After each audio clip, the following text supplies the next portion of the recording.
Bonjour Sylvie Domal. Bonjour. Vous êtes UX designer et vous intervenez lors du campus européen d'été de l'Université de Poitiers.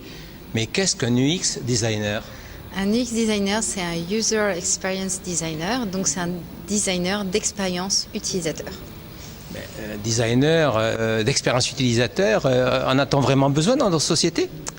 Alors un UX designer a pour rôle de designer les dispositifs numériques, non pas en se concentrant sur le produit qu'ils sont en train de faire, mais en voyant plus large, en essayant de définir l'expérience que ce produit doit pouvoir permettre. Bon, vous travaillez à la conception de produits numériques depuis 15 ans et vous avez écrit le premier ouvrage publié en français sur ce thème en 2012. L'UX designer semble donc tout nouveau en France. Alors en France, c'est un peu plus récent qu'aux États-Unis. Aux États-Unis, c'est un domaine qui a émergé à partir du tout début des années 2000. C'est vrai qu'il a mis un petit peu de temps avant d'arriver chez nous parce que c'est une démarche, on va dire, très anglo-saxonne, très pragmatique et que notre esprit latin est un petit peu loin de ce genre de démarche.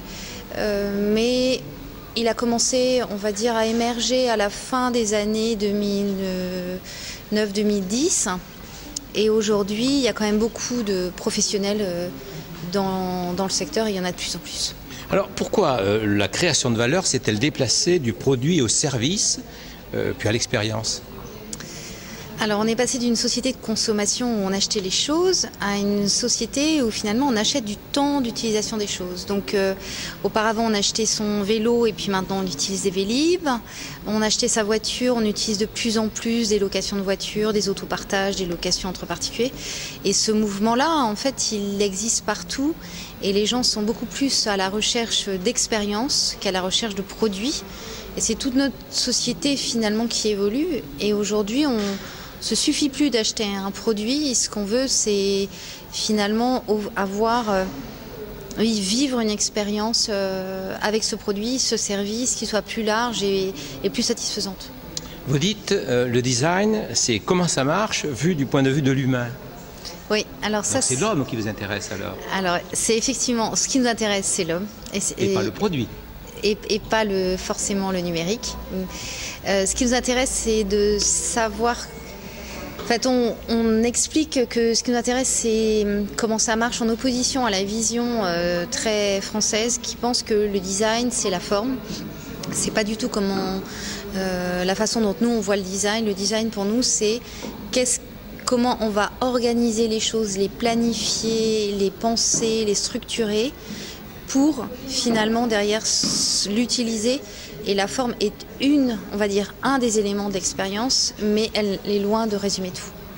Et dans votre conférence, vous développez l'état d'esprit qui anime l'UX designer. Et vous affirmez que les méthodes de l'UX design remettent en question les principes qui régissent le monde de l'éducation. Vous n'y allez pas par 4 chemins.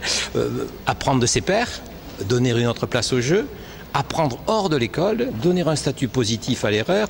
Mais alors, selon vous, comment faire entrer l'UX design en éducation si on en est si éloigné que cela ? Alors, il y a 2 questions là-dedans. Ce qui m'intéresse quand j'ai encadré des gens, c'est de leur faire comprendre qu'une erreur n'est pas une faute et que c'est avec les erreurs qu'on progresse.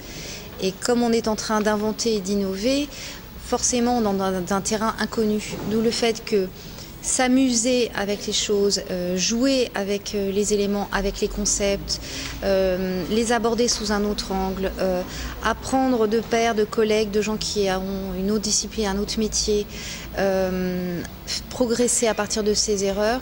Tout ça finalement c'est le cœur de l'esprit de ce qu'on fait. Et souvent, on va dire des juniors qui arrivent frais et moulus de l'école ont plutôt la vision d'une erreur est égale une faute, je dois réussir tout seul, ce qui prime c'est mon idée, ce qui prime c'est moi.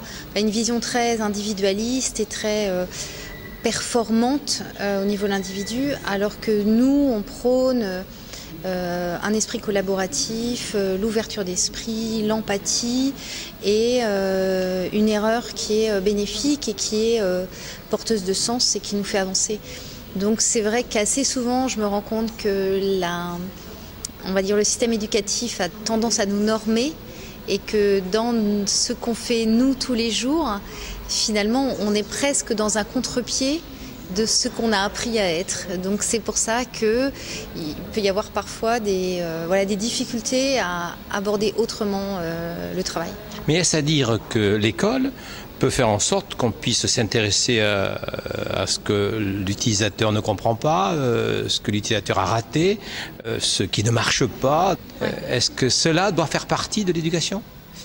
Alors moi, je pense que la norme, c'est se tromper, hein, parce que l'erreur est humaine. Je pense que la norme, c'est se tromper. J'ai eu une grande discussion un jour avec mon fils qui considérait qu'il était nul parce qu'il avait fait une erreur. Et sur quoi je lui ai expliqué que s'il ne faisait pas d'erreur, vraisemblablement, il ne serait pas dans sa classe et pas à ce niveau-là et qu'il serait ailleurs, parce que quand on commence à faire quelque chose, forcément on se trompe et forcément on fait des erreurs. Et que pour moi, c'est la logique même de l'école. Donc le zéro défaut tout le temps, quelque part, il faudrait qu'il soit ailleurs parce qu'il doit s'ennuyer énormément.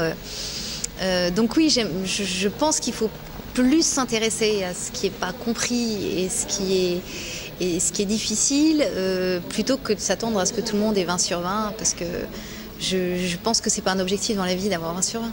Je ne pense pas que vous travaillez pour l'éducation nationale, mais plutôt pour les entreprises, si? Alors, je ne travaille pas pour l'éducation nationale, je ne suis pas une professionnelle, mais j'enseigne. Vous enseignez. Et je pense que de temps en temps, mes étudiants aiment bien avoir un point de vue un peu plus frais sur la question. Et les entreprises, comment réagissent-elles lorsque vous intervenez pour les entreprises sur ce champ? En général, ma façon de travailler avec le client, c'est vraiment de travailler avec le client. C'est-à-dire qu'il connaît en général 10 fois mieux son métier que ce que je pourrais jamais apprendre. Et c'est pour ça que la curiosité, on parlait du goût, du savoir, du jeu. Je pense que la curiosité et l'envie d'apprendre et de découvrir, c'est un moteur très important dans notre travail. Et il va m'apporter des choses que je pourrais jamais savoir aussi bien que lui, et moi je vais l'accompagner et réfléchir pour trouver la solution qui correspond à son activité, à ses intentions et à son projet. Donc c'est une authentique collaboration. Moi je dis toujours que c'est un joueur dans mon équipe. Le numérique dans la société est partout, et il le sera davantage avec les objets connectés. Dans l'éducation, il rentre à petits pas. Ne pensez-vous pas qu'on sera obligé quand même de travailler avec vous dans l'avenir, dans l'éducation? Ah ben j'aimerais bien, en fait j'aimerais bien qu'on me pose des questions justement sur ce genre de sujet. Je pense que malheureusement l'éducation nationale a des budgets toujours très difficiles à équilibrer. Et je pense que parmi les priorités, c'est sans doute pas les dispositifs numériques et les UX designers qui sont choisis. Mais oui, je pense que la confrontation des idées serait intéressante. Merci beaucoup. Merci.